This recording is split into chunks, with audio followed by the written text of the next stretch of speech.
ఈ కుటుంబంలో ఉండే అన్ని సమస్యలు తీరిపోయి ఈ కుటుంబం ఇంకా సంతోషంగా ఉండబోతుందన్న నమ్మకం వచ్చింది. ఆ నమ్మకం ఇచ్చింది నువ్వే బంగారి.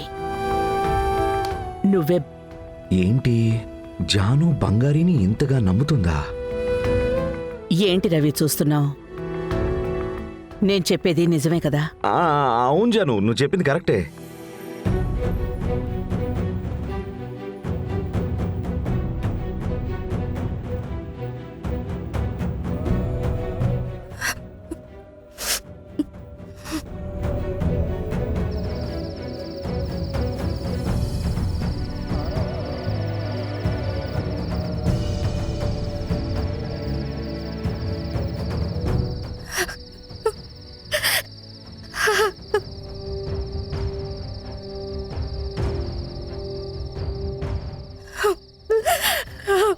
అమ్మా, ఏయ్ బంగారి, ఏమైంది? ఎందుకు ఏడుస్తున్నావు?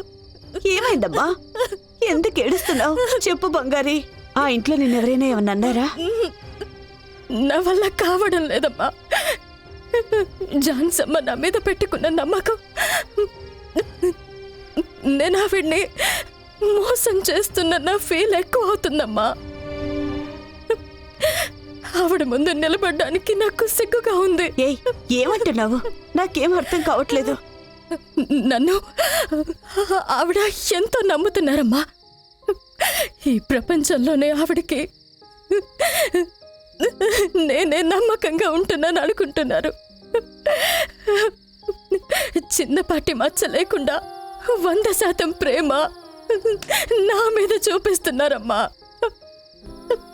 అలాంటి ఆవిడని నేనే మారుస్తున్నాను కదమ్మా. అది మాత్రమే కాదు, ఆవిడ నన్ను దేవుడు ఆవిడకిచ్చిన వరం అని చెప్తున్నారు. నాకు అసలు దానికి అర్హత లేదమ్మా. నేను అబద్ధం చెప్పి వాళ్ళని మోసం చేస్తున్నాను, తప్పు చేస్తున్నానమ్మా. నాకు అర్థమైందమ్మా, కానీ మనకి వేరే దారి లేదు. లేదమ్మా, అయితే నిజం చెప్పి అమ్మమ్మ మనల్ని ఒప్పుకునేంత వరకు ఎదురు చూద్దాం.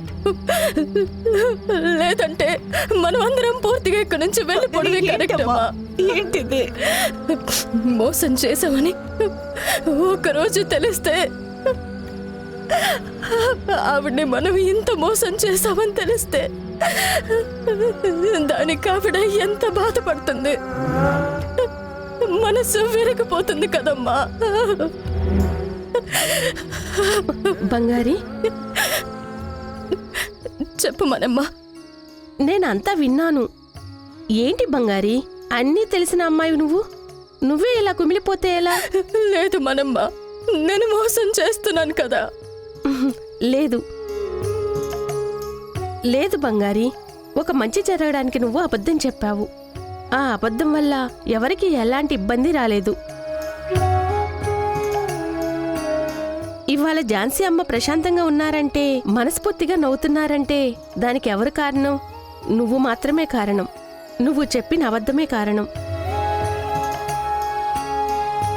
ఇప్పుడు నిజం చెప్పి ఆవిడ సంతోషాన్ని, ప్రశాంతతని నాశనం చేస్తావా?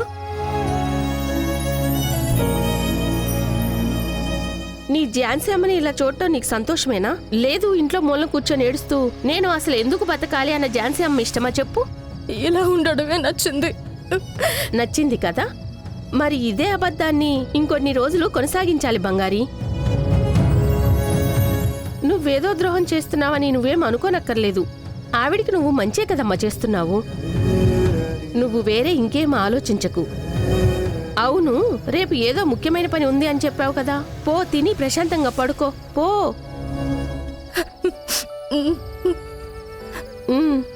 పో.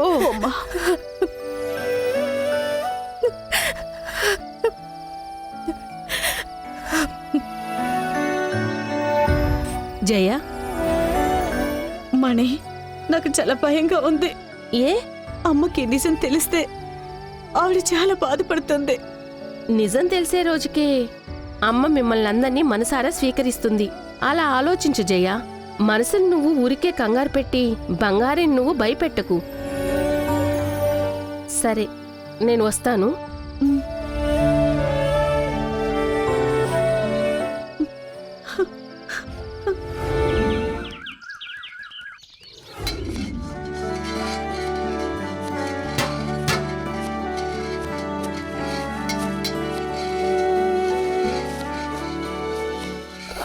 వినోద్ సార్, మేడం నేను చెప్పినట్టు కావలసిన వాళ్ళందరినీ పనిలో పెట్టారా? పెట్టా మేడం. మన చీఫ్ షెఫ్కి చెప్పి వీళ్ళందరికీ ట్రైనింగ్ ఇచ్చారు కదా? ఇచ్చా మేడం. రెసిపీస్ అన్నీ మీరు ఒక్కసారి రీచెక్ చేశారా? అన్నీ పర్ఫెక్ట్గా వచ్చాయి మేడం. సరే అయితే. It's okay madam. ఫ్రెండ్స్, ఇది మినిస్టర్ ఇంట్లో పెళ్లి. ఇది మనకి జస్ట్ ఒక కాంట్రాక్ట్ కాదు, ఇది మన కంపెనీకి ఇచ్చిన గౌరవం. ఈ ఆర్డర్లో మన గౌరవం మాత్రమే కాదు, మీ అందరి ఫ్యూచర్ దీని మీద ఆధారపడి ఉంది.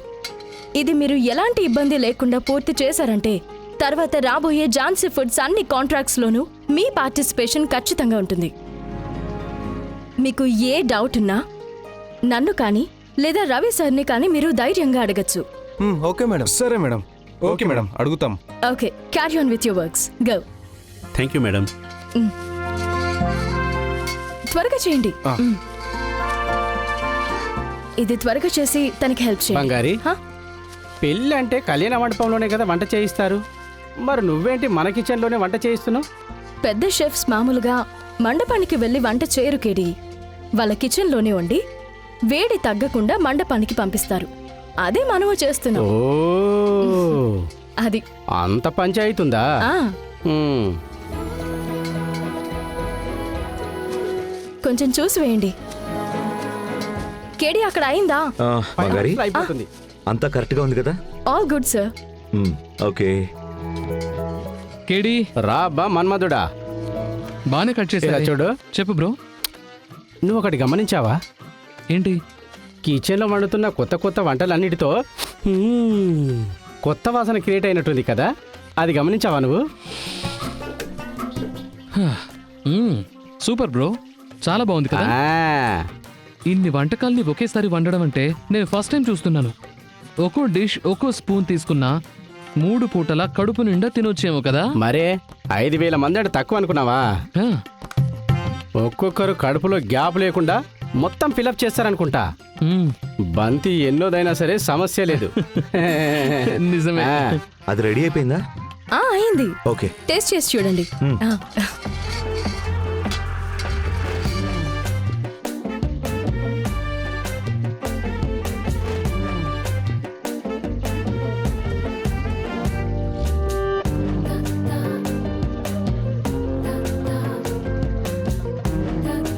ఓం శుక్లాం వరధరం విశ్వం శశివర్ణం చతుర్భుజం ప్రసన్నవదనం ధ్యాయేత్ సర్వవిఘ్నోపశాంతయే అగజానన పద్మార్కం గజానన మహర్నిశవనేకదంతం భక్తానాం ఏకదంతముపాస్మహే. గట్టిమేళం గట్టిమేళం. ఓం అయం ముహూర్తస్ముహూర్తోస్తు మాంగళ్యం తంతునా నేనా మమ జీవన. రాత్రికి రాత్రి ఊరు వదిలేసి వెళ్ళిపోయిన వాడు ఎప్పుడొస్తాడు?